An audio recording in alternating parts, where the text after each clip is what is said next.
Alalle, alalle, alalle, kulle diye. Alalle, alalle, alalle, alalle, alalle, alalle, alalle.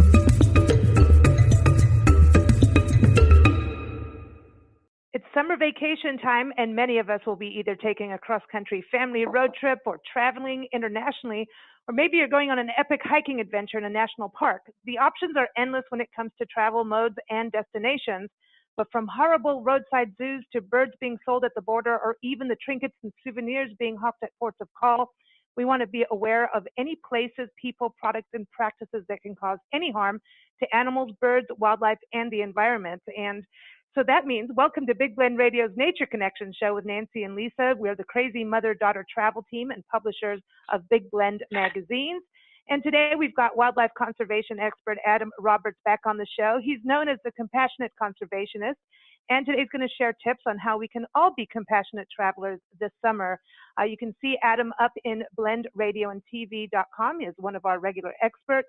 He's also a nonprofit consultant and advisor. So welcome back, Compassionate Conservationist and Traveler. How are you, Adam? I'm good. I'm back from the road, ready to hit the road. Summer is in full swing, so it's good to be with you guys while I can. Oh, right on. Where have you been recently? So we started our summer plans, my daughter and myself, with traveling throughout the Northeast, up from Washington D.C. to visit family in Pennsylvania and New York, and nice. so did some things with the family. And then next, I'm setting off, thinking back to one of our recent shows about elephants in Myanmar. I'm heading off to Myanmar soon to visit with government officials and work on the elephant project efforts to try and save some of the captive elephants there. So we're progressing that project that we talked about a few months ago. Oh, excellent. Wow, excellent. cool. So that means we get a Myanmar elephant report from you soon, I hope. Cause, Absolutely. Definitely. Cool. I've been watching what they're doing out there and following them on social media as well, and I encourage people to do that. The Elephant Project, it's incredible what they're doing, and it's something very unique. And I think while we're talking about that, that's maybe one of the first things we can talk about is, I know we've talked about on the show, a lot of us are world travelers, and you see so many people with these obligatory photos, I'm going to say, of being on a camel outside the pyramids, or you're on a back of an Indian elephant somewhere, thinking this is okay because that is the mode of transportation in some other countries. So that could be our very first thing, is maybe we shouldn't be doing that. Yeah, I think that's exactly right, and it happens in so many countries around the world that people exploit animals for profit, and they do it primarily focused on tourists. They're trying to get the tourist business, and when people go to these countries around the world, they don't necessarily go thinking about wildlife in terms of captivity, right? They're going to these countries because they want to explore the country, they want to be part of the native culture. Maybe they want to go on safari if they're in a country like Kenya, for example, but they're not going to exploit wildlife, but inevitably it gets presented to them. And I think that's where, from my experience, people have to really be aware of why it's exploitative in a negative way, and why people shouldn't be giving money to those who use animals for profit. So, for example, I was in Marrakesh in Morocco a few months back for a consulting project, and we were in the market, and there were people with macaques, and they had the macaques dressed in soccer uniforms and diapers and on chains and in boxes, and they were charging people about $1 to take a picture with a macaque. And I was on the one hand amazed by how many people actually stopped, held the monkeys, took their photographs with the monkeys. But I say on the one hand, I was amazed, because on the other hand, I really wasn't surprised. For most people, people who don't necessarily have experience in this realm, who don't always listen to your show or read my writings, they just don't know why this is a problem. They see it and it looks exciting and new and interesting, and they assume it's safe. And so they were surely paying to do that. And it really does happen all over the world. In Cancun, there are people literally on the streets with chimpanzees on a chain, where, again, for $1, you can take a photograph with the chimpanzee. Of course, this is not only incredibly cruel for the animal, who will often be beaten to be more submissive, who live their life chained or inside a cage, who have their fingernails removed or their teeth removed. So if they bite or scratch, it's not going to be as harmful. But it's also dangerous for the people, right? Because people do get bitten and do get scratched. And as I say, it happens all over the world. You know, in Thailand, they have tiger zoos where they bring tiger cubs that are drugged to keep them very subdued out. And people can bottle feed these tiger cubs, again, for about $1.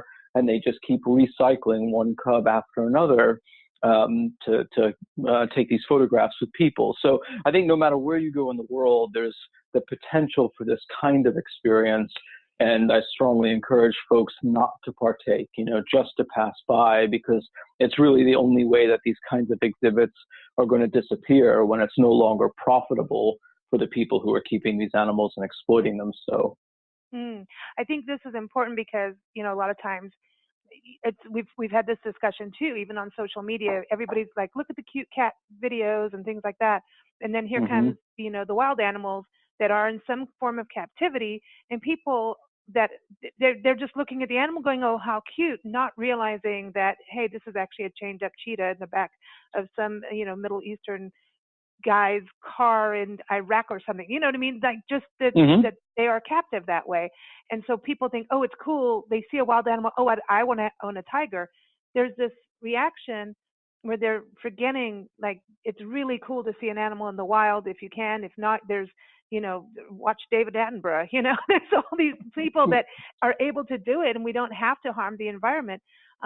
When going back to these tiger cubs being fed, I'm going to touch on places like South Africa, where there's people out there volunteering for so-called orphanages or, you know, so-called sanctuaries. And I want to use the word orphanage because I see even friends of mine that, you know, and I'm like, how do I even say, hey, are you sure this is a legit place? They think they're helping. This is like, there's an elephant orphanage in Thailand or something. There's an, you know, a tiger thing. I know one lady there. She is, I think she was in Thailand. Where was she with the tigers and their babies? And she was like, oh, you know, I'm helping these poor little babies. And I'm going, well, are you really? Do you know? Right. And how do people know about that? Because I think sometimes they think they're being a volunteer. They get to have this cute, cuddly animal time, and maybe they're still in the bad zone, and they're helping the enemy, the evil person. Yeah, that's right. And you know, it's incumbent upon folks who are considering engaging in these projects to really do their research, not just reading about, you know, what the organization's or facility's website says, because obviously that's going to give a very biased and a bit of a mirage of a view of what's really happening, but reach out to animal organizations like the Global Federation of Animal Sanctuaries, that's, you know, accredits sanctuaries based on a set of rigorous standards to truly find out whether these facilities are doing good work for animals or this kind of deleterious exploitative work with animals. There are places in South Africa that portend to rescue lions and raise lions and take care of lions, and they bring in all these volunteers from all over the world to help them look after the lions. But the lions are not necessarily going back into the wild. Sometimes they're either kept in captivity or sold for captivity, or actually sold for hunting, for canned hunts, in small enclosures where they're much more easily killed, and they end up living cruel and shortened lives. And, you know, in places like Thailand, where you talk about the tigers, you know, as I say, you got the tiger cubs that are being bottle fed for $1 a photograph, but then these same facilities, once those tigers become too big to sit on somebody's lap and take a photograph, they're put in cages and they're bred, and it's a zoo, and people come by and they see tigers as far as the eye can see in all of these different enclosures. And then you find out, you know, aside from the fact that this isn't a breeding facility where they're breeding highly endangered tigers to try and keep the species alive, but they're actually shipping them to China to be killed for the tiger parts trade. So it really does require some serious research. If people are going to participate in these kinds of activities where they think they're helping wild animals, they need to do, you know, their due diligence to make sure that that's truly the case, and that they're not simply going to a facility that's exploiting the animals in a negative way. The other side of this is if you go on safari in Africa and you get to go out and you're trolling around out there in the bush and you're trying to find animals. One of the things I've been reading recently that the cheetah is really in trouble again because the safari vehicles are getting way too close to the cheetahs and they're not able to reproduce. So, on the one hand, in Kenya, when they got the tourism fever and they got things going, they were very protective. But I see over the years things apparently have become a little bit lax, and drivers are getting way, way, way too close to kills and way, way, way too close to the animals, so that even though you are not the driver and you're not doing it, you're participating in something that it's kind of exciting, and it's like, how close can you get? I want to get a picture. Get closer, get closer. I see that happening again now, where people have forgotten not to get so close. This same like whale watching out in the boats. Some of the pilots are really, really good about we're not allowed to go any closer. Others are going to go as close as they can get. And at the end of the day, it disturbs what you're trying to save and what you're so excited about seeing. Yeah, I think that's exactly right. People have to be respectful, and it comes back to our personal choices. We have a choice when we're on safari if we want to encourage our driver to get perilously close to these animals that either run the potential for injuring the animals, or driving a Jeep so close that if the animal is hunting, can't catch prey, and therefore messes with their biological systems and their normal role in the ecosystem.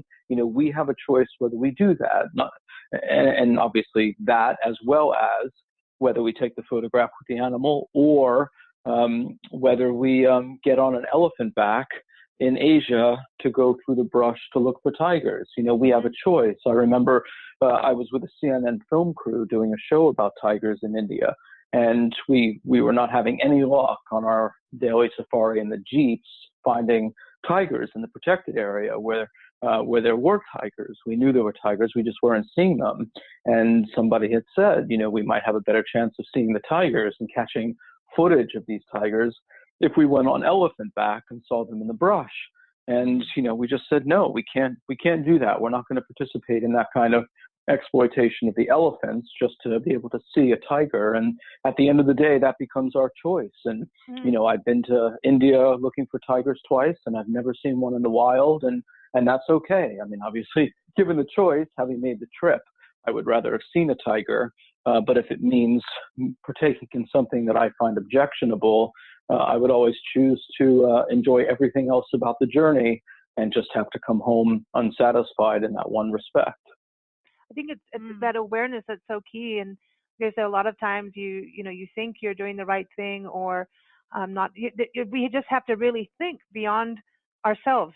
You know what I mean? When we're out in the wild too, even just going out as a hiker. I was just reading a report from the global scientists, the geological scientists that did this whole report about, we're pushing people to go outside. Come on, put your phones down, get outside, take a hike, and we have all these different holidays for it, and I'm a huge advocate for it. However, we have to be, good hikers. Number one, the amount of trash is ridiculous. And, if you're going to walk with your dog, I don't care if it's your neighborhood, pick it up. It doesn't help the rest of the wildlife. Things like that, just some basic, there's what is it, the pluggers that pick up trash and when they jog, it's a Swedish thing. I think I can't remember what country started it. And I think that there's just ways we can be aware of. Don't litter. If you smoke, don't put your cigarette butts. Don't put orange peels. Not cool. All these things affect the wildlife, and they don't have that much land. But it's also about going off trail. These trails are created. We're cutting through bush to do it. So, we're creating these trails. Sometimes there's trails you're following at the same as animals. But when you start going off trail, you could be going and just walking on some very protected habitat. You don't know, maybe there's an endangered plant, but they do show that we're even how we camp. Clearing these big flat campgrounds. they're saying that's out. That now we're ruining how runoff happens, and that it's actually better for us to almost be on a little bit of a slope for how things. It's just all these little things, but it is about this awareness. Whether you're out backpacking, when you're driving in a park, Joshua Tree, for example, Joshua Tree National Park. The chance of seeing a desert tortoise cross the road, it can happen. And if you're going too fast around the corner, you're killing one of these, and they're already in trouble as it is, you know. Right. And you don't want to be the roadkill person. You don't want to be that, you know. It's like the guy in our neighborhood who delivers newspapers. It still happens. You know, we're walking, 4:30, 4:45 in the morning at dawn, and this guy zooms around, almost hitting us every single time. And then all of a sudden, he slowed down. You know why? He killed a bunny. And ever since that day, he slowed down. And there was a dead bunny, and we looked at him, he looked at us, and he went slow from there. You don't want to wait to be the bunny killer to do that. Yeah. Not so that's my rant on that. Yeah. Be the bunny killer. bunny killer. Or the tortoise killer. But there's things that we just forget that can happen. I remember years ago, Adam, you coming on the show, talking about being, you know, aware drivers for wildlife, brake for wildlife, deer and things like that. And you just went up through the Northeast. Did you have to brake for deer? Oh, absolutely. Absolutely. And you know, with deer, it's truly amazing. I have deer, in my neighborhood in Washington, D.C. And I mean, I'm in the city, right? And we have a fenced in yard in our neighborhood. And I let the dog out the other morning and the dog ran around the back of the house, and behind one of these big bushes, a big boxwood we have, all of a sudden I saw these ears poke out from the top of the bush, and my dog is very small, and it was a deer in my yard, and she came, you know, barreling up, jumped our fence, and went off into the woods up the street. And then sure enough, at the house, my grandfather's house in New York where we were visiting, there was a deer in the backyard there. So no matter where you go, you have a chance of running into native wildlife, indigenous wildlife. And obviously we have to be incredibly careful, both on the roads and in terms of the things that we do that might interfere with them or their habitat, you know, being careful about trash. As you say, picking up trash every time we can. I mean, I think there's just a sense of mutual respect that we have to have that, you know, in many respects, we're encroaching on their natural habitat. And so we should at least do what we can to make sure we don't pollute it and destroy it any more than we have by getting in cars and building more homes and everything else. I think it's just about sort of sensible respect. You know, we don't need to stop living and stop doing the things that we want to do and that give us joy, but also just be aware of the choices that we make and how it impacts our surroundings. Coexist. Yeah, exactly. Yeah, I mean, exactly. We don't need to be these big giant monsters that just destroy everything that we look at in some manner. You know, and sometimes, you know, if you watch the news too often, you get to feel like that's what we are. Yeah. It's like, okay, can we just show a little bit of awareness that other things live on this planet with us? Well, it's so, you know, like you're saying, native wildlife is all around us. I mean, look at the raccoon that went up, you know, the skyscraper, you know. Yeah, that's crazy. I mean, here, you know, we take our walks in the morning. The other morning, you know, we're pretty quiet, and you know, you just wait. You know where the different bird nests are and everything, and you know, the coyotes come out. And this time we were so lucky. We just stood back and watched and kept quiet and didn't do anything to scare them. They brought their pups across the dirt road that we walk on. These little pups, and they were just cute. I mean, and then some of them will just come right up to you and just you know, just as I think they know you after you've been walking in their territory for so long. But just seeing them was just this magical moment of, please don't any cars come through here. Let the little babies cross. And they were so cute, you know. It's like the deer. We were out in Yosemite on our tour, you know, and there were these vacation rentals, and they went around Pine Mountain Lake. And I remember waking up in the morning, and the deer were out in the water on the shoreline, the babies, the mommies, the daddies, like a big herd of them.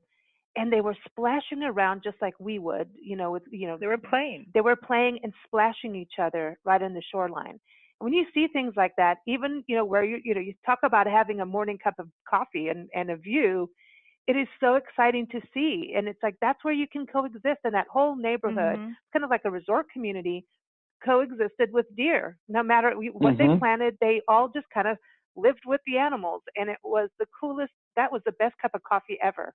It was really fun to watch. Yeah. Yes, Oh, I'm you know, sure. just to see animals happy and at play, you know. One thing, we talked about the elephants, dolphins. I need to bring up the dolphin thing Mm. because Mhm. snorkeling with dolphins, hotels with dolphins, the Bahama dolphins, you know, all of that. Come to Mhm. Atlantis and swim with a dolphin. Oh God, Um, yeah. so Yeah. yeah, that's, you know, Mhm. that's how this is the other part. These bigger organizations do it, and it's marketed, right, as something positive, that, oh, you get these up close encounters. It's just a giant zoo in my way of saying it, looking Mhm. at it. We know it's not good, even just wearing, you know, lotion. And some of, you know, people will go swimming with dolphins in the natural surroundings, but sometimes maybe don't, you know. But Yeah.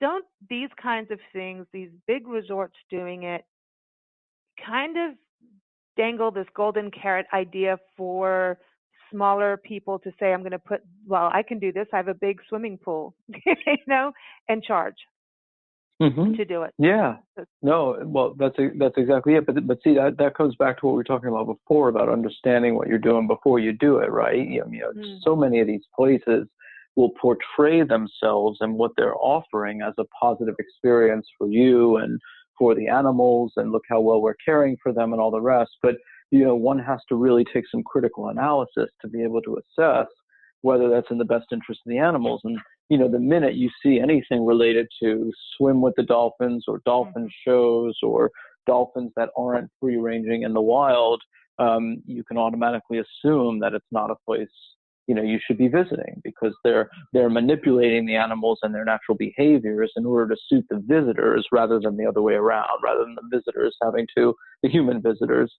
having to accommodate what the animals naturally need. I think SeaWorld has found that out. I think there's been Yeah. so much press about SeaWorld and their lack of good care for the animals and the kind of enclosures and the shows where animals are forced to do something that they don't naturally do. They've lost so much ticket revenue. People just don't really want to go mm, anymore mm. now that they Yeah. understand what they're doing. So I think I don't even know if they're open anymore. I, I don't Uh, know. But there's still Well, marine parks doing it. hmm mhm. yeah, that's right. And there's always a chance that new places are going to come in to fill the void. But I think what SeaWorld found was that there was no longer profitability in performing orca Mm, shows, because mm, people, and this comes back to what we said before, people were starting to understand and to learn about and to know what performing orca shows meant. It wasn't that these animals were smiling and happy and performing because they enjoyed it.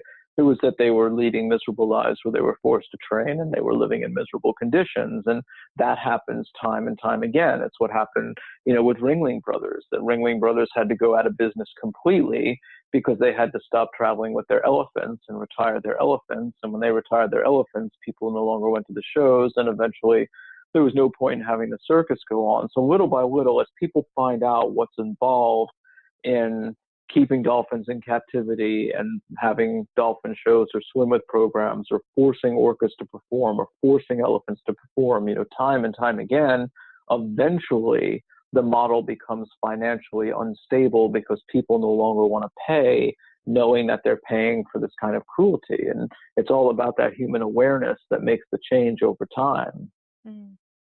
And so when you look at zoos now, I've seen some zoos kind of change their attitude and go more into the rescue. Have you seen some of these changes happen with zoos in the cities?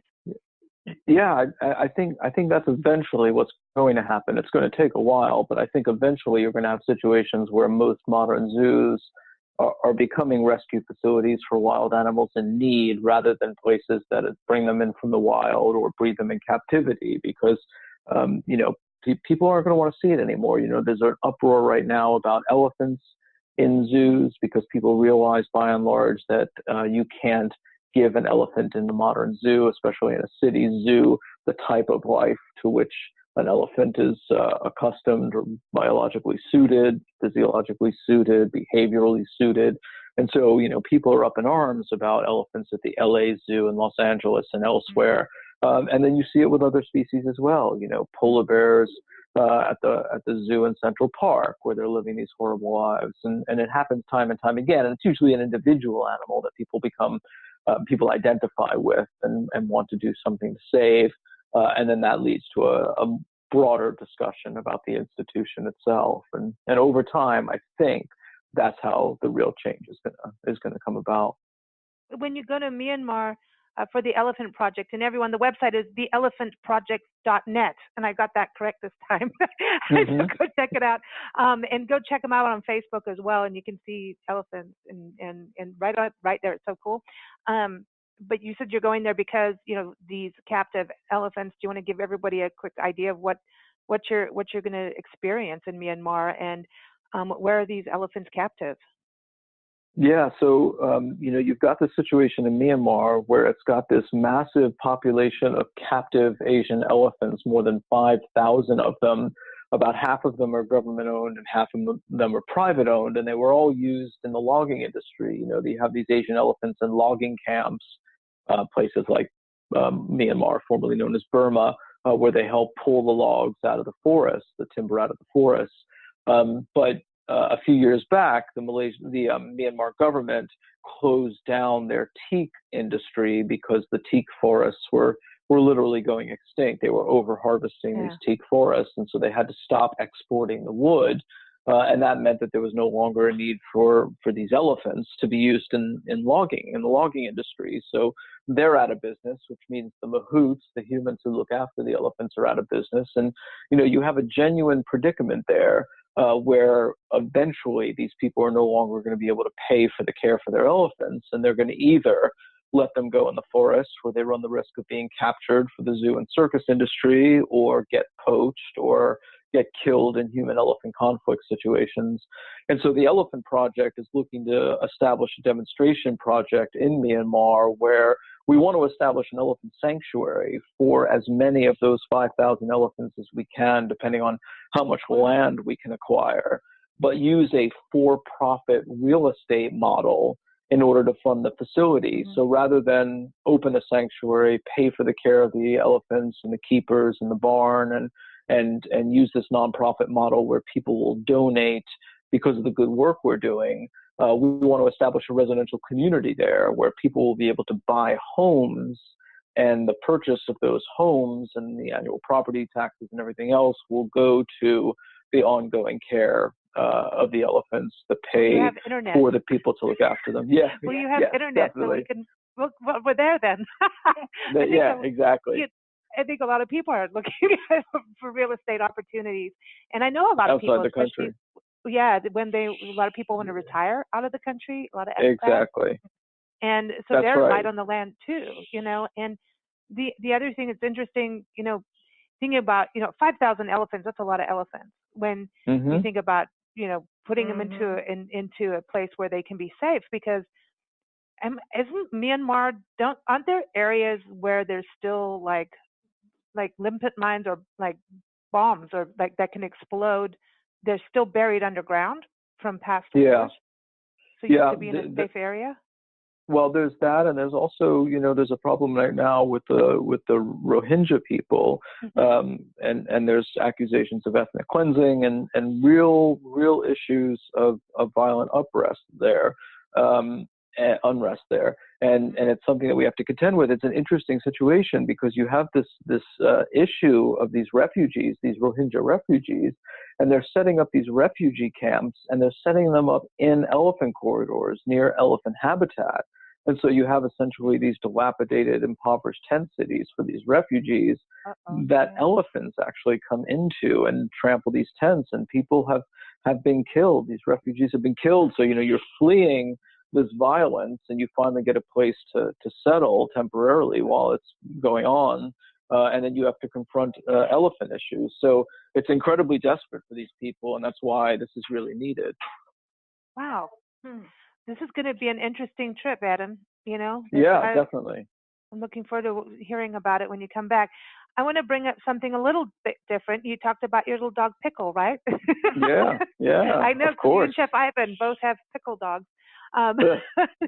It's funny. We should have the meeting of the pickles on a show one day. We'll just call it the Woof Radio. Traveling with your pets. Yeah. Yeah. I see people will fly their dogs to their vacation home, or they take them on a road trip. And some animals, I suppose are good with it. What do you think about taking your dog or your cat or your pet on the road with you? Yeah, it's a complex question, I'll tell you, and I think so. It really depends on the dog, or the animal in general. It really depends on how that animal behaves on travels, and whether they're good travelers or not, and where you're going and how you're going. So when we travel, if we're able to travel by car, we will travel by car and take our animals with us. Sometimes the dog, sometimes add a cat as well. It really just depends on how they are at traveling. I try to avoid, and actually can be honest and say I never have flown with any of my animals, because it just, for me, doesn't seem worth the risk and the stress. And if it's possible to find somebody, excuse me, to house sit and take care of the animals in the home, I think that's always the safest bet. Unless there's some good reason to have your animal with you, or you're going away for such a long period of time over the summer, it's always best to just have a pet sitter come in, stay at the home where the animals are familiar and know their surroundings and have their familiar sights and sounds and comforts. That's always the best situation. And, you do hear, for as much as, airlines, for example, probably have a decent track record of looking after the animals. There are so many stories of animals that have either been lost or got out and escaped, or have died in transit. And for me personally, and I don't want to, for anyone who does fly with their animal, I certainly don't want to suggest that they're doing something wrong. But for me, it's just never been worth the risk and of putting the animal through that stress, or having to drug the animal to make them sedated enough to fly. So I would always choose, if I had the need to consider it, to leave an animal home rather than fly with them if possible. And the other thing too, you're taking your dog on road trips. We've been to national parks where people think, oh, we can bring the dog in. And some parks you can't, depending on where you are. Right. And I remember some don't have a facility and some do. And, number one, hopefully your dog's got all their required shots and everything. Oh, that's essential. That's important. And, I remember it was the Gila Cliff Dwellings. We were there in New Mexico, and people had their dogs. And so they had this little trailer visitor center at the entrance. And I mean, because it's out in the middle of the Gila wilderness area, so a lot of people do have their animals. But they end up putting them in cages on the outside of this trailer with water and shade. But all these dogs are like, what's going on now, where all these dogs are right next to each other? The park isn't doing anything wrong. It's just not ideal. Let's put it that way. And number one, you got to think about where you're going. Is it pet friendly? There's restaurants now where you can take your dogs and things like that. But I just encourage people to think about, you may think you can go somewhere. It may not be pet friendly. And I've seen people on the road so that end up in weird predicaments or situations with their animals. And even going as far as, okay, maybe you can't go in the place you think, okay, fine. Maybe, the hotel you thought was pet friendly suddenly, jack the rates up on you because it's summer. And then there's things where I see people take their dogs to festivals thinking, hey, this is a cool time to walk the dog. And out here in the Southwest, it's a little hot. It's really hot. Even at night. And so I always think about dog paws when people take their dogs to festivals, of how long can they last on asphalt? Yeah, I mean, they're right. Yeah. It's so well, hot. but also, how loud those things can be. It's also distressing for them because of the noise and the crowds and the people. And we're coming up on July 4th, and I know that can be, the fireworks can be so nasty for animals. And, people, I've seen them down on the National Mall here in Washington, D.C. People take their dogs, and I just think, how can you do that to your dog? It's so distressing, the loud booms and the lights. It's just not good for them. And that's why I say sometimes it's just better to leave them home. And the other thing, with the traveling is, then it, I think, oftentimes becomes stressful for the people as well, people who are traveling, because they're out with their animals and they either have a choice of taking an animal, their companion, to a place where it's probably not suitable or not best for them because it's too hot or too loud, or they have to, sit outside in the restaurant, whatever it is, or you have to leave them at home at the hotel while you go out, or you can't enjoy your vacation. And so now, your poor dog is stuck. Room. Well, exactly. That's right. Yep, you come back and, that. there's a bunch of chew marks and claw marks, and the carpet's ripped up or something because the animal is filled with distress. Seen that? Seen that? Right. Right. That's pretty funny. So that's why I say it's probably in the end just not worth the hassle, because it's, it'll really put a detrimental impact on your vacation plans if you're trying to do it, unless you really have it all planned so that the places you're going are pet friendly. You're planning on walking trails with the dog on leash where that there aren't going to be any issues. And, unless you have it really all mapped out, it's probably just better to say, animal's going to stay home with a trusted pet sitter, and I'm going to go enjoy my vacation. Lastly on that, you mentioned trails. That's important. Some areas, you could think you're going on a nice hike with your dog and come upon a trap, right? In some of our federal lands, public lands, there's still trapping allowed. And even if it's, illegal trapping, that's something to know as well, right? Especially if this is an area that you're allowed, there's trapping allowed. Yeah, exactly. And people, forget trapping allowed. It's whether there's trapping at all, because people do trap illegally, and people put out their steel jaw leg hold traps. And, folks will take their dog on a hike, and sure enough, inevitably they let their dogs run free, and they think it's nice for the dog and good for the dog and fun for the dog. And I'm sure it is, until they come into conflict with a wild animal, which is dangerous for one or both of the animals, or they get hurt or injured, or they step in a steel jaw leg hold trap or some sort of snare and really injure and wound themselves. And so, again, it becomes challenging, because when you travel, I know, always been the case with myself.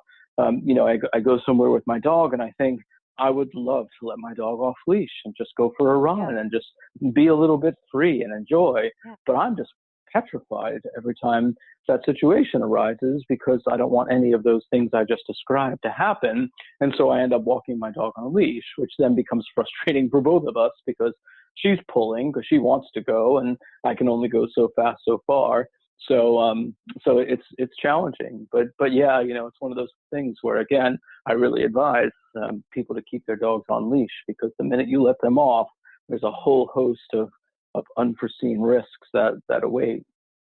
I always wonder about horses, people on horseback going, always, I always just worry about that, and then they have like pack animals and, llamas and, that they could get hurt just because there's people out there with their traps. The other thing too, when we're traveling, is what we're consuming, where we're staying, and what we're buying, right? Those are three things to look at too. Environmentally friendly, the best we can, try and stay in green hotels. Even TripAdvisor has green hotels and awards for that. Whatever you can do there, obviously, and even in transportation, if you can go on public transportation and, cut down on what we do in regards to gas and emissions, that's great. And food, this is something interesting. And I thought of you, Adam. I thought you'd like this. We just did an interview with a lady, Frances Gonzalez. She's a co-founder of, get this, Adam, veganwines.com. Nice. I'll give her a shout out. A lot of people think, oh, well, wine is vegan, right? Not so much.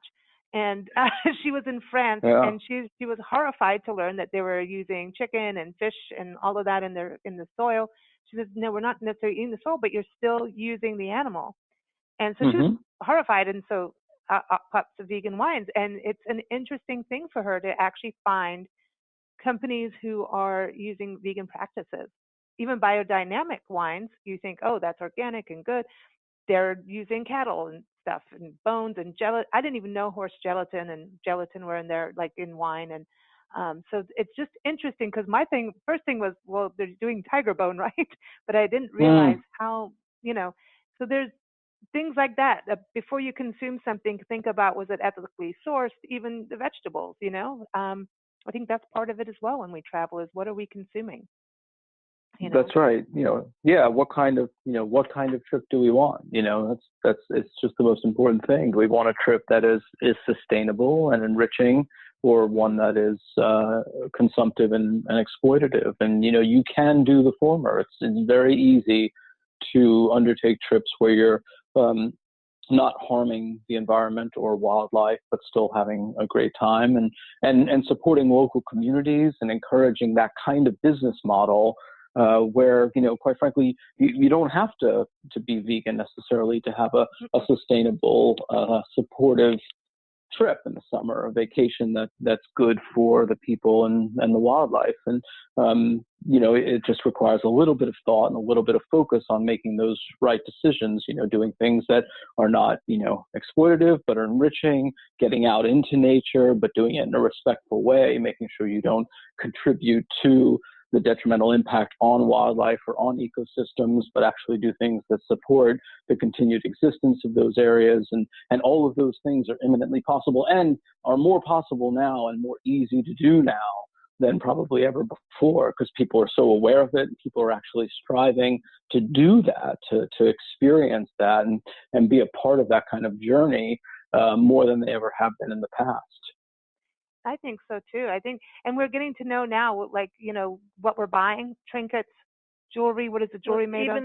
Even going into Mexico now, years ago, you would see them with the parrots in these little wire cages and puppies. They were puppies, and they were selling all kinds of animals.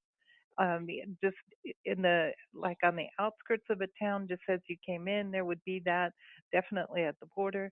Now when we go across, we don't even see that anymore. There's still, they've got carvings and blankets and clothing and food, but I haven't seen any animals for sale, at least at this point. And algodones. Yeah. And even Nagalas. I haven't seen it. Actually, when I think of years ago, it was really common. There was also the donkey that they paint white with black stripes, and it looks like a zebra. They don't do that anymore. I haven't seen that as much. It's hopefully changing. I think it is. We talked about that compassionate travel and sustainable travel. I think it's moving, and I think I think social media, that awareness helps. But again, do your research before you go to an orphanage or a sanctuary, before you, spend all your vacation dollars helping the evil one. Adam, before you go to Myanmar, I have a travel question for you. It's road trip time. Okay, so you're going to take a road trip, like right now. Get in the car. Where are you going to go? And if you could take a road trip with someone, alive or passed on, who is sitting there shotgun with you? And so we want to know where you're heading to. Who are you driving with? Because, road trips you go with someone, you have to have the right person with you. But then, most importantly, you have to have the right music. So we want to know, what are you playing in the car? Okay. So that's a pretty easy one to answer, actually. I assume I'm going to want to do something that's relatively safe, because I don't want to spend my road trip worrying about, the condition of the car or my surroundings and whether I'm in danger.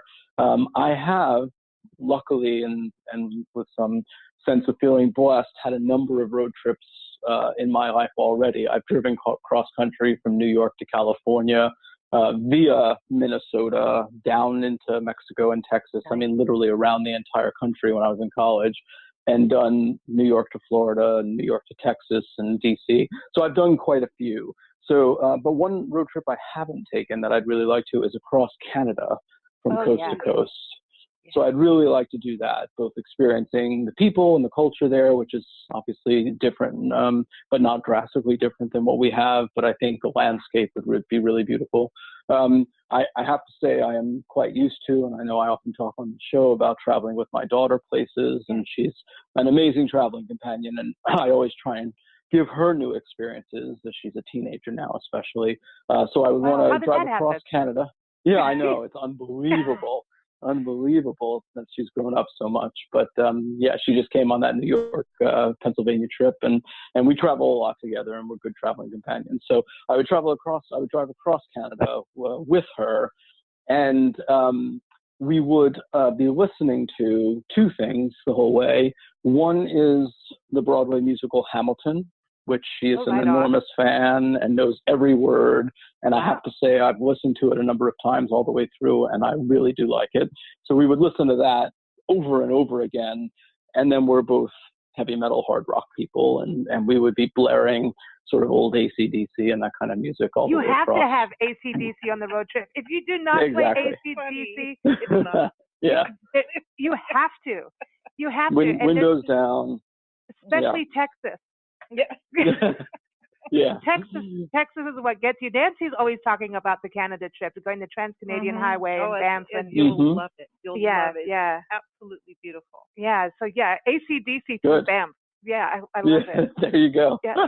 No, we used to do. So the only kind of pollution we would be a part of is noise pollution with the windows down and the music blaring. Yeah. Yeah, we used to do that. You go through a little sleepy town and you turn it up loud and you're like, hey, we're here. And then as soon as everybody wakes up, you're out.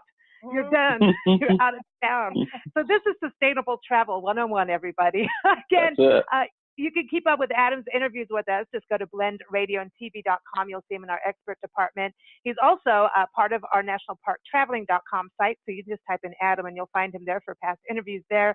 And part of our Parks and Travel magazine and Big Blend Radio and TV magazine.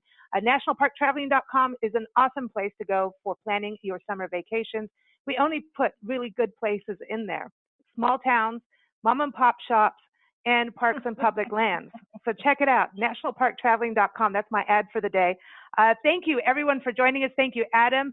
Don't forget, Big Blend Radio airs Sunday through Friday. You can get the whole schedule up on bigblendradio.com. You can listen as shows go live or listen anytime on demand.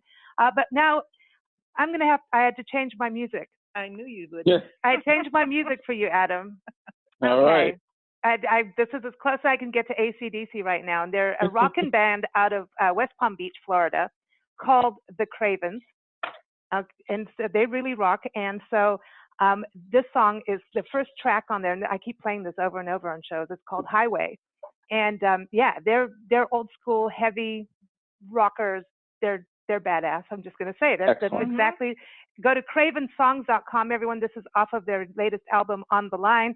And go to bigblendradio.com and enter to win the Craven Raven cocktail recipe contest that we have going with them. You can win a vacation in Arizona. You can win cowboy boots if you want. You've got food, homemade pasta, music, T-shirts, books on the history of drunkenness, song games, you name it, cash, T-shirts. So go to bigblendradio.com. The deadline to enter this cocktail contest, because the Cravens, they need their own signature drink. We need a Craven Raven. Come on, Adam. Come on, Adam. Come on, I know you can whip one up, right?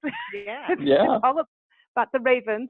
July 25th is your deadline, everyone. So the entry form, again, is on bigblendradio.com. Thanks so much, Adam. Thank you. Have a great summer. I hope you have good travels. You too. Enjoy Myanmar. Stay safe. And here it is, everyone. Highway from the Cravens.